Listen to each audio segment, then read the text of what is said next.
নিয়ে নিলাম এখানে মাঝারি সাইজের হাফ কেজি চিংড়ি মাছ, দিয়ে দেব এক টুকরা লেবুর রস, তারপর আজকে দিব আদা বাটা, রসুন বাটা, জিরা বাটা। বুঝতে পারতেছেন কি জন্য করতেছি? হ্যাঁ, আজকে আমি এখানে চিংড়ির ফ্রাই করব। তারপর দিয়ে দেব লাল মরিচের গুঁড়া, সব মশলা একটু একটু করে দিয়ে দিতে হবে। তারপর লবণ, একটু সয়াবিন তেল, তারপর 1 চামচ ভরে ভরে সব মশলা, তারপর একটু সয়া সস, তারপর লাস্টে একটু গোলমরিচ, সব কিছু দিয়ে লাস্টে একটু চিনিও দিয়েছিলাম। এটা দিলে কিন্তু টেস্টটা একটু বেড়ে যায়। তো সব কিছু দিয়ে মেরিনেট করে একটা সাইডে রেস্টে রেখে দিতে হবে আধা ঘন্টা। তো তারপর আমি আজকে রান্না করেছিলাম পোলাও, বেগুন ভাজি, মাছ ভাজি, সব কিছুর সাথে আজকে ভাজি ছিল।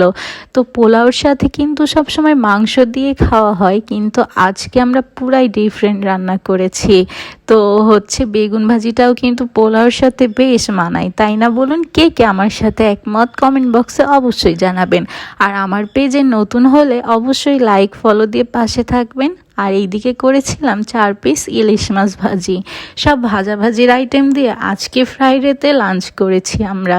এইদিকে মাছ ভাজতে ভাজতে ওই চুলায়, পাশের চুলায় আবার হচ্ছে চালটাও ভেজে নিলাম, নিয়ে এখানে সুন্দর করে পোলাওটা রান্না করে নিলাম। তারপর ছিল আলু ভাজি, মাছ ভাজি, বেগুন ভাজি, সব কিছু ভাজির আইটেম। এইগুলা যখন ভাজাভাজি হয়ে গেল, ভাতটাও আমার রেডি হয়ে গেল। এখন চিংড়িটা ফ্রাই করার পালা। তো আমি এইখানে ময়দা দিয়ে আজকে ফ্রাই করব। তো ময়দা নিব এখানে 1 কাপ, তারপর দিব হচ্ছে, তো ময়দার 3 ভাগের 1 ভাগ হচ্ছে কর্নফ্লাওয়ার। কর্নফ্লাওয়ারটা দিব, তারপর দিব পরিমাণ মতো লবণ, লাল মরিচের গুঁড়া, একটু গোলমরিচ, সব কিছু দিয়ে খুব ভালোভাবে মিক্সড করতেই হবে। এইটা যত সুন্দর মাখানো হবে তত সুন্দর ফ্রাইটাও মজা হবে। তো হচ্ছে এই যে তারপর সেই শুকনো উপকরণগুলোর ভিতরে আমি সেই মশলা মাখানো চিংড়িগুলো দিয়ে খুব ভালোভাবে ফ্রাই করে নিব। তারপর এদিকে চুলায় তেলটা গরম করতে দিয়ে আমি এই পাশ ওপাশ করে চিংড়ি মাছটাকে খুব ভালোভাবে গায়ে মশলা মাখিয়ে নিচ্ছিলাম। তারপর এটা আমি ফ্রাই করতে দিয়ে দিব।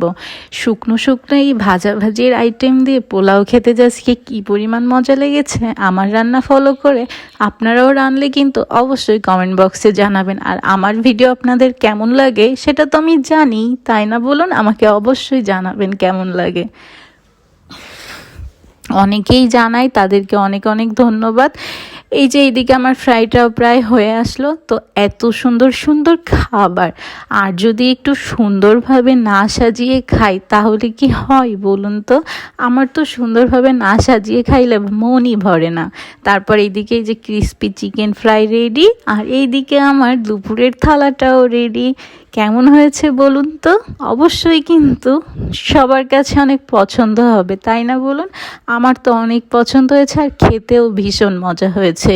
তো আমার পেজে যদি আপনারা নতুন হন, লাইক ফলো দিয়ে পাশে থাকবেন। ভালো থাকবেন, সুস্থ থাকবেন। নতুন নতুন ভিডিও পেতে আমার পেজে একটি ফলো দিয়ে রাখবেন। আল্লাহ হাফিজ।